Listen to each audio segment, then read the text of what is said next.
প্রিয় দর্শক, আসসালামু আলাইকুম।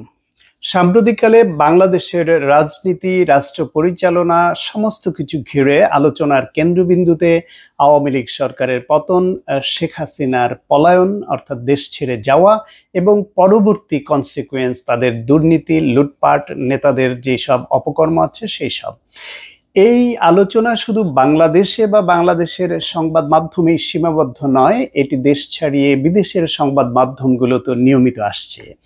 22 আগস্ট এ ধরনের একটি রিপোর্ট আসে, এক্সক্লুসিভ একটি রিপোর্ট ছাপা হয় ইন্ডিয়ান এক্সপ্রেসে। দ্য ইন্ডিয়ান এক্সপ্রেসে শুভজিৎ রায় যে আর্টিকেলটা লেখেন তার শিরোনাম ছিল Sheikh Hasina gone, her party leaders in hiding, we couldn't sense the anger, she didn't listen.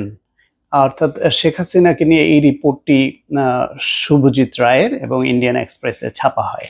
এই রিপোর্টটির বাংলা করে বাংলাদেশের অন্যতম জাতীয় দৈনিক প্রথম আলো।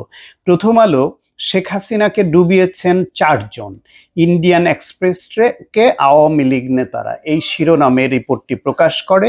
রিপোর্ট থেকে জানা যায় যে ইন্ডিয়ান এক্সপ্রেসের ওই সাংবাদিক তিনি আওয়ামী লীগের অনেক নেতার সঙ্গে বিভিন্নভাবে যোগাযোগ করেন, কারো কারো সঙ্গে তিনি দেখাও করেন এবং অনেকে টেলিফোনে কথা বলেন। তারা দেখা করতে রাজি হননি, তারা আত্মগোপনে আছেন এবং ভয়ে আছেন যে তারা বের হলে তারা বিভিন্নভাবে আক্রান্ত হতে পারেন।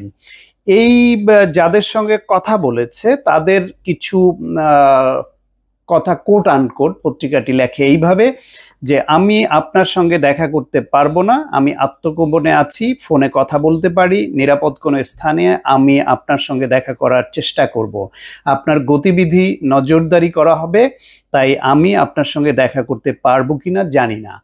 এইভাবে এই সমস্যার মধ্যেও কেউ কেউ দেখা করেছেন বলে দাবি করেছেন শুভজিৎ রায়।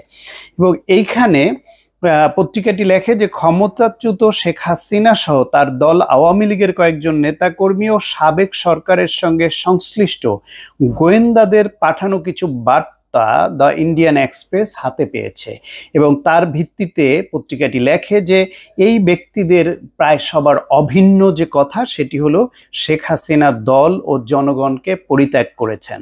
তাদের মধ্যে আওয়ামী লীগের একজন নেতা বলেন, আপা মানে শেখ হাসিনা আমাদের ছেড়ে গেছেন। আওয়ামী লীগ সরকারের এক নেতা ইন্ডিয়ান এক্সপ্রেসকে বলে, দুর্নীতি, চাঁদাবাজি, নির্যাতন, পুলিশের নিষ্ঠুরতায় জনগণের মধ্যে যে ক্ষোভের সৃষ্টি হয়েছে তা আমরা বুঝছিলাম, কিন্তু শেখ হাসিনাকে নাকি 4 জন নেতা বুঝতে দেয়নি। এই 4 জন নেতার নাম তার উল্লেখ করেছে। 4 জনের মধ্যে একজন শেখ হাসিনার ছেলে সজীব ওয়াজেদ জয়, যে শেখ হাসিনার উপদেষ্টা হিসেবে নিয়োজিত ছিল, আর একজন বেসরকারি শিল্প ও বিনিয়োগ বিষয়ক উপদেষ্টা সালমান এফ রহমান, যিনি ইতিমধ্যে দাড়ি কামিয়ে ক্লিন শেভ হয়ে সেই দরবেশি চেহারাকে চেঞ্জ করে লুঙ্গি পরে পালাতে গিয়ে ধরা পড়েছেন এবং এই মুহূর্তে রিমান্ডে আছেন। আর একজন আওয়ামী লীগের সাধারণ সম্পাদক ওবায়দুল কাদের, তাকে কাউয়া কাদের নামে ডাকে অনেকে, খেলা হবে নামে তিনি কথা বলে ডায়ালগ দিয়ে ব্যাপক আলোচিত এবং কৌতুকের উৎস হয়ে আছেন। আরেকজন হচ্ছেন সাবেক স্বরাষ্ট্রমন্ত্রী আসাদুজ্জামান খান, যিনি খুব গম্ভীরভাবে থাকতেন, কথা কম বলতেন, কিন্তু কাজে ছিলেন অত্যন্ত নিষ্ঠুর।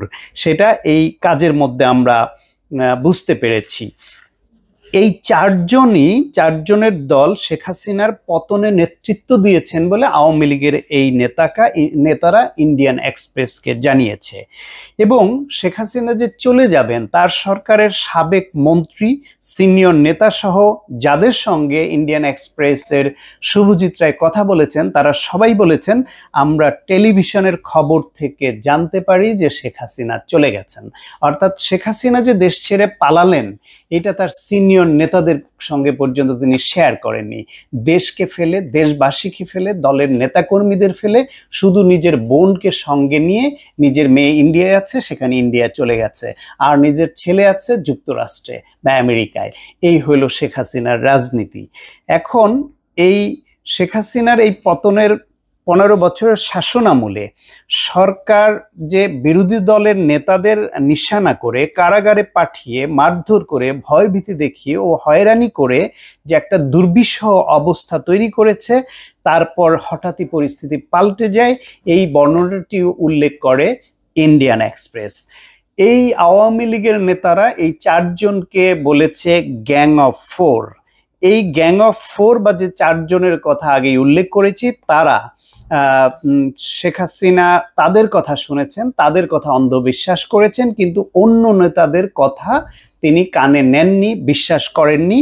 এই কথাগুলো বলেছেন আওয়ামী লীগের এই নেতারা, এবং তারা বারবারই এই কথাটি বলেছেন, তাদের অভিন্ন কথা, যে শেখ হাসিনা দল ও জনগণকে পরিত্যাগ করেছেন, যেটা একজন বড় দলের নেতা বা কোনো রাজনৈতিক নেতার পক্ষে এটা মানায় না, মানানসই নয়। পত্রিকাটি লেখে, সূত্রগুলো বলছে আওয়ামী লীগের কিছু নেতা মধ্যস্থতাকারীদের মাধ্যমে লন্ডনে বিএনপির চেয়ারপারসন ও সাবেক প্রধানমন্ত্রী বেগম খালেদা জিয়ার ছেলে তারেক রহমানের সঙ্গে যোগাযোগ রেখেছিলেন 2024 সালের নির্বাচনের 1 বছর আগে থেকে, এবং তারা চেষ্টা করছিলেন বিএনপিকে নির্বাচনে আনার, প্রয়োজন হলে তত্ত্বাবধায়ক সরকার দিয়েও আনার। তাতেও তারা মনে করছিলেন তারা ক্ষমতায় আসবেন, কিন্তু এই নেগোসিয়েশন যারা লন্ডনে করছিলেন বলে পত্রিকাটি দাবি করেছে আওয়ামী লীগের ওই নেতাদের বরাত দিয়ে, তাদের সেই কথায় শেখ হাসিনা সবুজ সংকেত দেয়নি। তাই এই নেতারা মনে করছেন যে শেখ হাসিনা ওই 4 জনের কথা শুনে যেহেতু বিএনপিকে নির্বাচনে আনার ব্যাপারে সবুজ সংকেত দেয়নি, তারা আর এগোতে পারেনি। তাদের ধারণা যদি বিএনপি নির্বাচনে আসতো, সেই ক্ষেত্রে গত 16 বছরে এই সরকারের হত্যা, গুম, খুন, নির্যাতন, নিপীড়নে মানুষ যে উত্তপ্ত হয়েছিল, রাগে ফুঁসে উঠেছিল, সেটি কমে যেত। এটা এই নেতাদের ধারণা। ফলে এইরকম ভাবে সরকারের পতন এবং শেখ হাসিনা পালিয়ে যেতে বাধ্য হতো না। এই নেতারা এখন দলের ভবিষ্যৎ নিয়ে খুবই সন্দিহান। শেখ হাসিনার দেশত্যাগের সঙ্গে সঙ্গে তার দলের জ্যেষ্ঠ নেতারা আত্মগোপনে যারা গেছেন, তাদেরকেও আবার কেউ কেউ গ্রেফতার হয়েছেন। এই আত্মগোপনে থাকা নেতাদের বরাত দিয়ে ইন্ডিয়ান এক্সপ্রেস বলছে 75 বছরের পুরনো যে দল টানা 15 বছরের বেশি দেশ শাসন করেছে, তারাই এখন অস্তিত্ব সংকটে। নিয়তির কি নির্মম পরিহাস। আওয়ামী লীগের নেতারা এমনকি শেখ হাসিনা উপহাস করে বলতেন যে বিএনপির দশা নাকি হবে মুসলিম লীগের মতো, এই দলের অস্তিত্ব থাকবে না, এই দল টিকবে না, এই দল প্রত্যাখ্যাত হবে মানুষের দ্বারা। সেই আওয়ামী লীগের বড় নেতারাই এখন বলছেন তাদের দলটি অস্তিত্ব সংকটের মুখে। কিন্তু এই যে তাদের নেতারা যে কথা বললেন সেটা অনেকাংশে সত্য হলেও শুধু এটাই মূল কথা নয়। শেখ হাসিনার পতনের মূলে সে নিজেই। প্রত্যেকে এদেশে যা কিছুই হোক, যে কোনো সিদ্ধান্ত, যে কোনো কাজ শেখ হাসিনার ঘাড়ে ঠেলে দিয়েছিল তার দল। ফলে একটা হত্যাকাণ্ড হলেও তার যে তদন্ত এবং সঠিক বিচার হবে এটা মানুষ বিশ্বাস করতো না বলেই তারা দাবি করত এই হত্যার বিচার আমি প্রধানমন্ত্রীর কাছে চাই। যে কোনো কিছু হলে প্রধানমন্ত্রী ছাড়া কোনো কথা ছিল না। সরকারের নেতারাও এক বাক্যে বলতেন যে প্রধানমন্ত্রী সব করছেন, তিনি সব সামলাচ্ছেন। এইভাবে প্রধানমন্ত্রীকে এই আওয়ামী লীগের সব নেতারা ভার্নারেবল করেছে। আর এই প্রধানমন্ত্রী, তার একটা কুপুত্র সজীব ওয়াজেদ জয়, এরা মিলে তাদের যে এই যে 4 জনের নাম বলেছে, এর বাইরে তাদের যে গ্যাংস্টার ছিল, এই গ্যাং বা এই গ্রুপটা মিলে এরা কি না করেছে। বেগম খালেদা জিয়ার মতো একজন জাতীয় নেতা, 3 বারের প্রধানমন্ত্রী, সাবেক রাষ্ট্রপ্রধানের স্ত্রী, সেনা প্রধানের স্ত্রী, বিএনপির মতো একটা বড় দলের প্রধান প্রতিষ্ঠাতার স্ত্রী, নিজে 3 বারের প্রধানমন্ত্রী, বড় দলের প্রধান এত বছর ধরে, এবং স্বাধীনতার ঘোষকের স্ত্রী, জেড ফোর্সের অধিনায়কের স্ত্রী, সেক্টর কমান্ডারের স্ত্রী, এইরকম একজন জাতীয় নেতা এবং বর্ণাঢ্য জীবনের অধিকারী সেই নেত্রীকে এতিমের টাকা হস্তান্তর হয়েছে এই অজুহাত দেখিয়ে তারা ভিন্নভাবে ভুল তথ্য দিয়ে যে এতিমের টাকা মেরে খেয়েছে তাকে সাজা দিয়েছে, মৃত্যুর দিকে ঠেলে দিয়েছে। তারেক রহমানকে দেশ ছাড়া করেছে, তাকে দেশে আসতে দেয়নি, এত বছর তার বক্তব্য প্রচারে বাধা দিয়েছে। এদেশে গুম, খুম, হত্যা, হামলা, মামলা, গায়েবী মামলা, এমন কোনো অনাচার নেই যা করেনি। পুলিশ বাহিনীকে লাঠিয়াল বাহিনীতে পরিণত করেছে, রাষ্ট্রীয় সমস্ত প্রতিষ্ঠান, সাংবিধানিক প্রতিষ্ঠানগুলো ধ্বংস করেছে। ডক্টর ইউনূসের মতো লোক, যাকে সারা বিশ্ব, আমাদের বর্তমান প্রধান উপদেষ্টা অন্তর্বর্তীকালীন সরকারের, পারে সেই ডক্টর মোহাম্মদ ইউনূসকে সারা পৃথিবী যেখানে তাকে প্রশংসা করে, মাথায় তুলে রাখে, সম্মান করে, সেই মানুষকেও শেখ হাসিনা পদ্মা ব্রিজের উপর থেকে নামিয়ে চুবাইতে চাইছিলেন, যে ওনাকে চুবুনি দিয়ে উঠাতে হবে। খালেদা জিয়ারে নাকি পদ্মা সেতু থেকে ফেলে দিতে হবে। এবিএম মূসার মতো লোক, সাংবাদিক, প্রয়াত সাংবাদিক সম্পাদক, তিনি আওয়ামী লীগের এমপি ছিল এক সময়, সেই ভদ্রলোককে নিয়ে, ব্যারিস্টার রফিকুল হকের মতো প্রবীণ আইনজীবী, তাদেরকে নিয়েও অপদস্থ, অপমান সূচক কথা বলতে শেখ হাসিনা ছাড়েনি। অর্থাৎ শেখ হাসিনার লাগামহীন কথা, নৃশংসতা, আয়নাঘর, মানুষকে যেভাবে অপদস্থ করা, লুটপাটে নেতৃত্ব দেওয়া, এই সমস্ত কিছুর নেতৃত্বতে শেখ হাসিনাই দিয়েছে। সুতরাং তার ওই 4 জনের উপর দায় দেওয়াটাও এখন এই নেতাদের আত্মসান্ত্বনা হতে পারে।